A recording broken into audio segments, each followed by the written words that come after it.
Gear Seekers, I'm Nick. 2 years ago, Phanteks released the P500A and it was a fantastic case, but it had one or two things that let it down.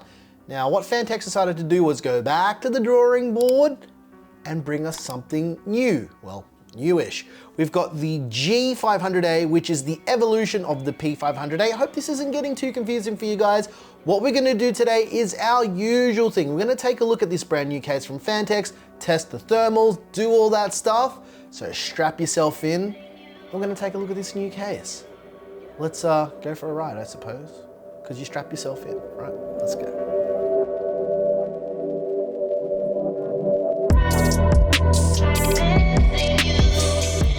This video is brought to you by Asus and their brand new GeForce RTX 4090 series GPUs. The Asus GeForce RTX 4090 series GPUs have unrivaled cooling potential with their triple fan design that feature dual ball bearing axial tech fans, which can deliver up to 23% more airflow than a regular GPU fan. The Asus GeForce RTX 4090 series cards are covered in a metal exoskeleton, which adds structural rigidity and helps to increase overall heat dissipation. Not only that, they have the looks to match. And for a limited time with your Asus GeForce RTX 4090 series purchase, you can receive a free graphics card holder valued at $99. To find out more, click the link in the description. All right, let's start off with panel removal. It's a magnetic hinge door. Basically just pull the magnet. Pull the magnet, Nick. Yep, that's how you do it. Pull the magnet, lift up the door, slide her away. Ooh, Bob's your uncle, and the side panel's off. Backside, same deal, magnetic, pull away the magnets because nobody knows how they work, and then you just lift up the panel, and away you go. Oh, Bob's your uncle. Same as most other cases, grab from the bottom and give it a wee old yank and rip that front panel off. And lastly, the top panel, just push it up, and we can rip off the top panel. We've got these handy dandy little plastic clips. You basically just push them up, and then you can slide. There's also these two clips here which do the same thing, basically just push them, pull the panel away, and then we can lift it up and we take that away. I also thought it was worth mentioning that if you wanted to pull the top of the case off to build so you can get access from every single angle, the whole top panel of the case is no longer riveted. It is screwed in, so you can remove it if you want, but there's about 840,000 screws to remove the top of the case, so it's not actually like 8,472 screws. It's more like, I can't count, but it's a lot of screws.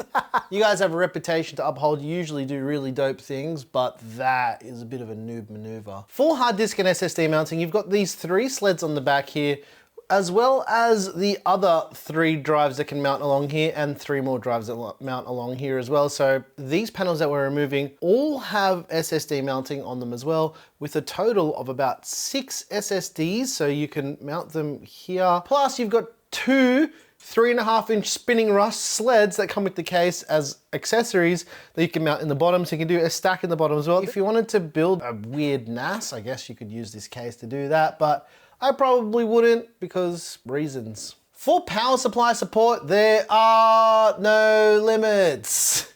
Look at it. The whole basement of the case is open. It does have this handy dandy little bracket at the back here, which allow you to rear load in your power supply. So you can put the load in the rear like that and get your power supply in there. And that's how you do it. No limits. No limits. No limits, Claire. No limits. In terms of motherboard support, you've got ITX all the way up to EATX up to 280 millimeters. So not all ATX boards will fit, mainly because you've got this little indentation here, which will block motherboards. So if you've got anything that's SSI-EB or SSI-CEB, no, it's not gonna fit. But most boards will fit in here. You're not going bigger than that, let's be honest, unless you're using like some WRX80 board. The cable management appears to be quite good here. They've actually done a couple things differently than they've done on other cases. Usually they would have a permanent cable hook here where you actually need to feed it through and bring it through the other side. They've opened up the hook and made a little lip on it to hold these Velcro tie downs in place. So now instead of trying to fiddle around and pass those Velcro straps through, you can just lift them off like that to make it easier to get all your cables there. You've also got these cable pass-throughs up the top here, which are larger, and you've got the standard Phanteks plate design with these slidey plates for cable management. I don't love them, I don't hate them. They can look good, but if they're not all at the same alignment, then they look kind of weird, but you know, it is what it is. You've also got this little cable pass-through inside the case with this little slidey flap. I love slidey flaps for cables. And yeah, it just allows you to pass the cables up through here, into your Gravis card, and away you go. There's 3 included addressable RGB fans in this version of the case. There are a few different SKUs, but this one is the white one with the 3 140mm addressable RGB fans. They're also all PWM controlled as well, and you can daisy chain them, which is a nice to have. If you're wanting to air cool in this case, you're looking at a maximum CPU air cooler clearance of 185mm, so more than enough for the beefiest coolers you can find out there. As for fan and radiator support, obviously we can do 3 140s at the front because of those pre-installed fans. However, you can do up to a 420mm radiator up the front as well. You can also do a 360 up the front, up to a 360mm radiator at the top with 3 120mm fans up there, and either a 120 or 140mm fan at the rear of the case. As we're talking about this, the front brackets for the fans are removable, which means so instead of you loosening screws like on other Phanteks cases for the fans themselves, you can remove the brackets on each side. Now there's some offset for them as well. So this is in the 140mm configuration. You can then put it in another hole, which is right next to it, which reduces that to 120mm. So you can do 120mm or whatever size radiator in those parameters at the front as well. For internal case wiring, we've got the power switch connector, which is on a single block, which I like. USB Type-C front panel, there's front panel audio, there's a PWM fan cable to plug into the board because all these fans are daisy chained. There's also addressable RGB pass-through from your motherboard and front panel USB 3.2 Type A. For the front panel ports, you've got a combined headphone and microphone jack, 2 USB Type A ports, a USB Type C port. There's also some RGB control there and an RGB mode button as well. The power button is actually on the front of the case. It's actually front panel. There's also an integrated RGB controller up here, which has front panel control, and there's motherboard pass-through for that as well. That is powered by a single SATA or SATA power cable, and you can expand on this with the included cabling as well, which we're probably going to be doing in the build, but as mentioned, there are a couple included RGB zones here, which add a little bit of accent to the case, much like we saw with the P500A. At the top of the case, there's this little RGB strip which has a number of LEDs which gives you that front panel customization, and along the bottom of the PSU shroud, much like the P500A, you have that RGB strip that runs the length of the case. As for GPU support, you can see that we've got a maximum length of 435mm for this case here. This is the Asus Tough Gaming RTX 4090 OC, and this massive behemoth of a 4090 fits in here absolutely with 0 issues whatsoever. Well, that's everything you need to know about the Phanteks G500A, but as usual, we need to do a build so we can figure out if this is going to be worth your hard-earned money. That was a rhyme. Let's build.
ladies and gents, I hope you enjoyed this build in the Phanteks Eclipse G500A. It's really confusing. I keep trying to say P. Let's do our usual thing. Let's take a look at the thermals. What you're seeing on your screen right now is the thermals are absolutely fantastic. Now, the 7700X that we used here is typically a very, very hot CPU. And even with the panels on here, we saw very, very good thermals. Now, there's a PC part picker list down below in the description with all the parts that are used in this build. Now, I'm not gonna go through all those parts because we've got a new way of doing it now. As we're building, you can see all the parts that we use. So if you don't know what they are, you can either go back or check out the PC part picker list. But what do I think about the G500A? Well, the build quality is fantastic. Classic Phanteks style, they never let us down with their build quality. The cable management on the G500A is absolutely fantastic. And from memory, it is way better than the P500A. Those little plastic clips to hold in the panels are great. I think the P500A may have had that. It's been 2 years, guys. You have to forgive me, I don't remember. This feels like a new case, and that's kind of the point of it. It is actually a new case. Now, there's a couple little things that I have to talk about that I don't like with it. The first thing is that PSU shroud cutout. I don't care about the model of the PSU. I couldn't care less. I don't want to see it. And I know there's an argument for people saying, oh, some PSUs have a screen on it so you can see the power output and whatnot. I don't care. I don't want to see the PSU at all. It doesn't exist as far as I'm concerned.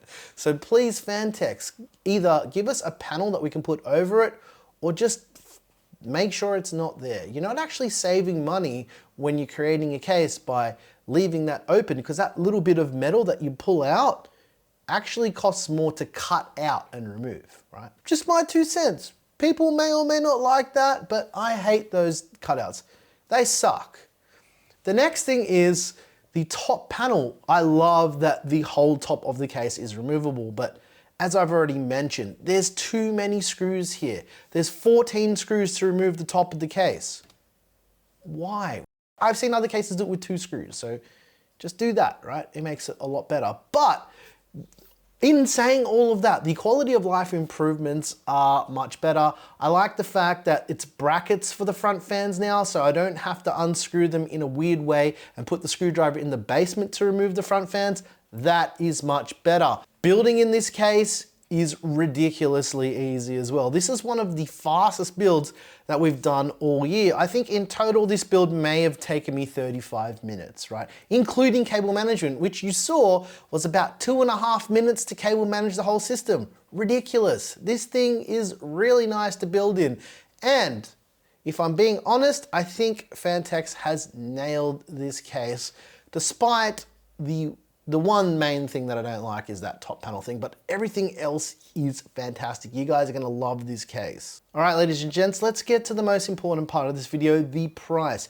If you're interested in the Phanteks Eclipse G500A, it's going for $159 US at the time of filming this video, which puts it in the same price category as the Lian Li LanCool 3, and it makes it a little bit more expensive than the NZXT H7 Flow. Now, the price for the performance version, I don't know what it is right now.